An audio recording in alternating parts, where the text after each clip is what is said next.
নমস্কার বন্ধুরা, অপর্ণা রান্নাঘরের আরও একটি পর্বে আপনাদের সবাইকে স্বাগত। কেমন আছেন বন্ধুরা? আশা করি ভালো আছেন। আজ চলে এসেছি মুসুরির ডালের তরকার রেসিপি নিয়ে। আমি কিন্তু খোসা শুদ্ধ মুসুরির ডালের তরকা বানাইনি।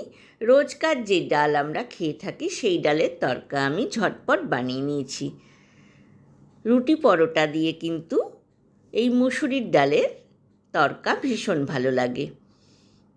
1.5 কাপ, মেজারমেন্ট কাপের 1.5 কাপ মুসুরির ডাল আমি নিয়ে নিয়েছি। 1.5 কাপ মানে ছোট চায়ের কাপের 1.5 কাপ। ভালোভাবে ধুয়ে আমি ডালটাকে নুন দিয়ে সেদ্ধ করে নিয়েছি। 1.5 কাপ মুসুরির ডালের জন্য আমি 3 কাপ জল নিয়েছিলাম। তারপর আধ সেদ্ধ হওয়ার পর ডালটাকে আমি একটা ছাঁকনির মধ্যে ছেঁকে নিয়েছি। ছাঁকনির তলায় একটা বড় বাটি বসিয়ে দিয়েছিলাম। এইবার গ্যাস ওভেনে কড়াই বসিয়ে দিয়েছি। কড়াইতে 2 টেবিল স্পুন সর্ষের তেল দিয়ে তেলটা গরম হলে 2টো মিডিয়াম সাইজের পেঁয়াজ কুচি আমি ভাজা ভাজা করে নিচ্ছি। পেঁয়াজে আমি 1 চিমটে নুন দিয়ে দিয়েছি। এইবার দিয়ে দিয়েছি 1 টেবিল স্পুন রসুন কুচি। এইবার দিয়ে দিলাম 3টে কাঁচা লঙ্কা কুচি। নুন, ঝাল আর মিষ্টি কিন্তু আপনারা আপনাদের স্বাদ অনুযায়ী ব্যবহার করবেন। খুব ভালোভাবে পেঁয়াজের সাথে রসুন আর কাঁচা লঙ্কাটাকে আমি ঢাকনা দিয়ে 5 মিনিট ভাজা ভাজা হতে দিলাম, লো টু মিডিয়াম ফ্লেমে। এইবার ঢাকনা খুলে দিয়ে দিলাম একটা মিডিয়াম সাইজের টমেটো কুচি। টমেটোর বীজটাকে কিন্তু আমি ছাড়িয়ে নিয়েছি। টমেটোটা দেওয়ার পর আমি আরও 1 চিমটে নুন কিন্তু এখানে দিলাম। পেঁয়াজ, কাঁচা লঙ্কা, রসুন আর টমেটো কুচিকে ভালোভাবে ভেজে নিলাম। এইবার দিয়ে দিলাম 1/4 টিস্পুন নুন আর 1/4 টিস্পুন হলুদ গুঁড়ো।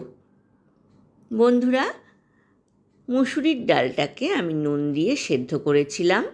এখানেও কিন্তু আমি নুনটা বুঝে ব্যবহার করলাম।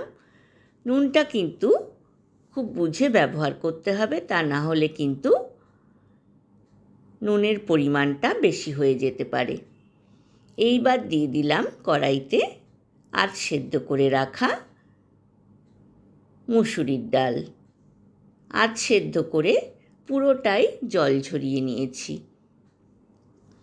কড়াইতে দিয়ে পেঁয়াজ, কাঁচা লঙ্কা, রসুন আর টমেটোর সাথে ভালোভাবে মিক্স করে নিলাম। এইবার দিয়ে দেব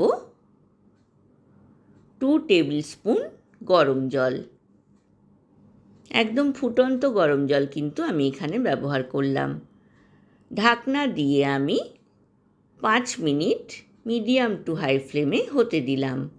দেখুন, ডালটা কিন্তু পুরোটাই সেদ্ধ হয়ে গেছে এবং শুকনো হয়ে এসেছে। বন্ধুরা, যারা প্রথম থেকে আমার সঙ্গে আছেন তাদেরকে অনেক ধন্যবাদ। আর যেসব বন্ধুরা প্রথম আমার চ্যানেলে ভিজিট করছেন তাদেরকে আমার চ্যানেলে স্বাগত জানাই।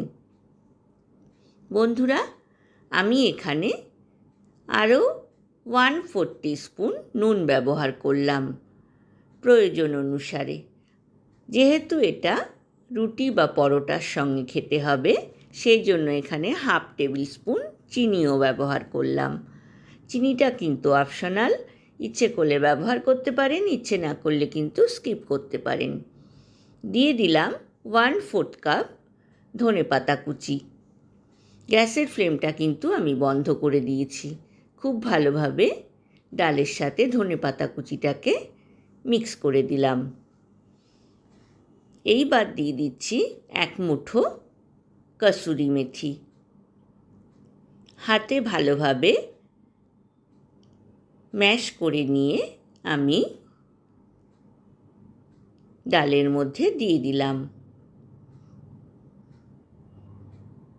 বন্ধুরা, রেসিপিটা ভালো লাগলে লাইক, কমেন্টস করতে কিন্তু ভুলবেন না।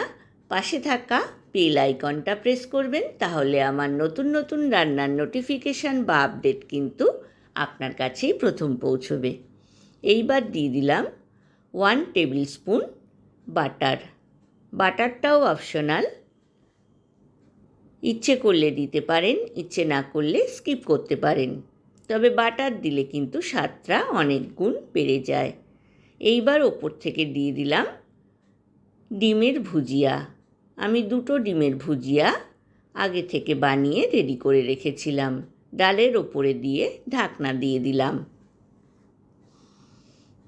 আশা করি আজকের রেসিপিটা আপনাদের ভালো লেগেছে। এইবার আমি সার্ভিং প্লেটে সার্ভ করে দেব। অত্যন্ত সুস্বাদু একটা রেসিপি, আপনারা বাড়িতে বানাবেন, ঝটপট কিন্তু এই রেসিপিটা তৈরি হয়ে যায়। দুপুরে খাওয়ার জন্য মুসুর ডাল বানালেন, আর তার আগে আধ সেদ্ধ করা ডাল তুলে রাখলেন রাতে রুটির সঙ্গে মুসুরির ডালের তরকা খাওয়ার জন্য। আজ এ পর্যন্তই বন্ধুরা, দেখা হবে আবার নতুন রেসিপি নিয়ে। ভালো থাকবেন, সুস্থ থাকবেন, ধন্যবাদ।